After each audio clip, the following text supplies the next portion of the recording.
Mort de Françoise Hardy. Où et quand auront lieu ses obsèques? Mardi 11 juin 2024, très tard dans la soirée, Thomas Dutronc a annoncé la mort de sa mère, Françoise Hardy, à l'âge de 80 ans. Alors que l'heure est toujours au recueillement et aux hommages, la date et le lieu de ses obsèques ont été dévoilés. Françoise Hardy, une des grandes figures de la chanson française, est décédée à 80 ans. C'est son fils Thomas Dutronc qui a annoncé la triste nouvelle mardi 11 juin 2024, aux alentours de 23h30, sur ses réseaux sociaux. Il a simplement partagé une photo de lui enfant dans les bras de sa mère avec en légende « Maman est partie ». Le tout accompagné de nombreux cœurs.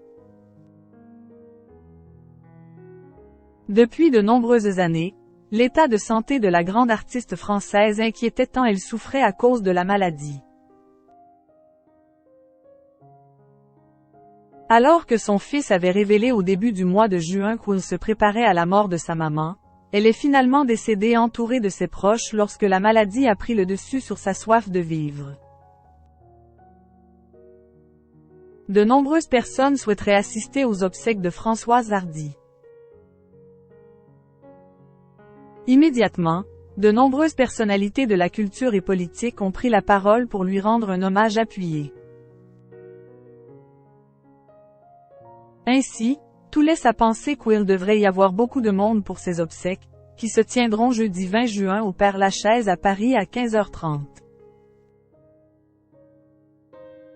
Jacques Dutronc et son fils Thomas l'ont fait savoir dans un avis de décès publié dans Le Figaro ce samedi 15 juin. Pour rappel, elle luttait contre un cancer du système lymphatique, prenant plusieurs formes et qui lui faisait vivre un cauchemar, depuis 2004. Déjà en 2023, la chanteuse avait confié dans les colonnes de Paris Match son souhait de partir bientôt et de façon rapide, sans de trop grosses épreuves, comme l'impossibilité de respirer. Jacques Dutronc n'a pas encore réagi à la mort de Françoise Hardy. Celui qui a été le grand amour de sa vie, à savoir Jacques Dutronc, n'est pas encore sorti du silence. Il doit être dévasté par la mort de la mère de son fils avec qui il avait toujours gardé des liens très forts même s'ils avaient mis un terme à leur relation amoureuse.